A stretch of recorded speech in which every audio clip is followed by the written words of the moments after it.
السلام علیکم ورحمۃ اللہ وبرکاتہ۔ بچپن میں میرے مائنڈ میں ایک غلط تھاٹ آیا تھا، اور الحمدللہ وہ ایک بار ہی آیا، پھر نہیں آیا۔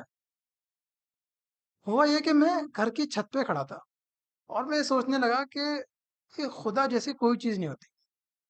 ایسا مجھے اس لیے لگا کیونکہ نارملی ہم بچوں کو ڈرانے کے لیے یہ بات کہتے ہیں کہ بیٹا سو جاؤ یا کھانا کھا لو، بلی آ جائے گی، بھالو آ جائے گا، ایسی چیزوں سے ڈراتے ہیں۔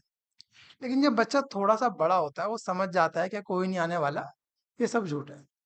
تو کہیں نہ کہیں میں نے اس بات کو ادھر میچ کر لیا تھا کہ جیسے ہمیں خدا سے ڈراتے ہیں کہ جھوٹ مت بولو یا کسی کا سامان مت چراؤ، اللہ ماریں گے یا اللہ سزا دیں گے، تو مجھے لگا شاید یہ بات بھی ایسی ہی ہے جو ہمیں ڈرانے کے لیے کہی جاتی ہے، لیکن اصل میں ایسا نہیں ہوتا ہے۔ لیکن اللہ کا شکر ہے کہ اس کے بعد جب میں مسجد میں بیٹھا اور میں نے دین کی باتیں سنی تو مجھے باتیں سمجھ میں آئی، اور الحمدللہ کم عمر میں تقریباً میری ایج ہوگی اس ٹائم اراؤنڈ 13، میں نے پانچوں ٹائم کی نماز پڑھنا شروع کر دی تھی۔ لیکن دو سوال میرے ذہن میں بار بار آتے تھے جو میں مولانا طاہر جمیل صاحب کے بیان میں اکثر سنتا تھا، کہ وہ کہتے تھے کہ ذرے ذرے میں اللہ کی نشانی ہے۔ اب میں سوچتا تھا یہ نشانی کہاں ہے، کیسے نظر آئے گی؟ میں غور کرتا تھا چیزوں میں لیکن سمجھ میں نہیں آتا۔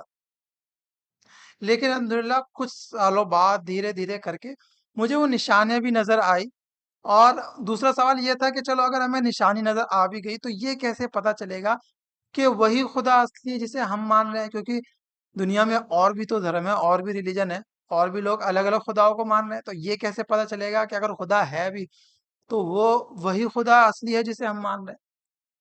لیکن الحمدللہ بعد میں چل کے میں نے غور کیا، اور اللہ نے مجھے میرے دل میں یہ بات ڈالی، مجھے چیزیں سمجھ میں آئی۔ تو میں وہی نشانیاں آپ کے ساتھ شیئر کرنا چاہتا ہوں جو ویسے آپ نے اور بیانوں میں بھی سنی ہوگی۔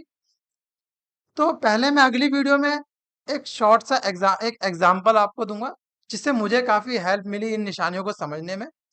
اس کے بعد پھر ہم وہ نشانیاں دیکھیں گے۔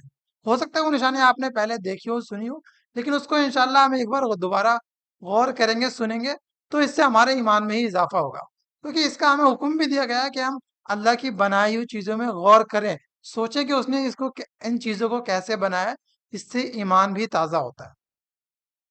تو ویڈیو کو لائک اور شیئر ضرور کر دینا، اس سے مجھے بھی تھوڑی موٹیویشن ملے گی، تو میں نیکسٹ ویڈیو ٹائم سے ڈال دوں گا، اور چینل کو سبسکرائب کرنا مت بھولنا۔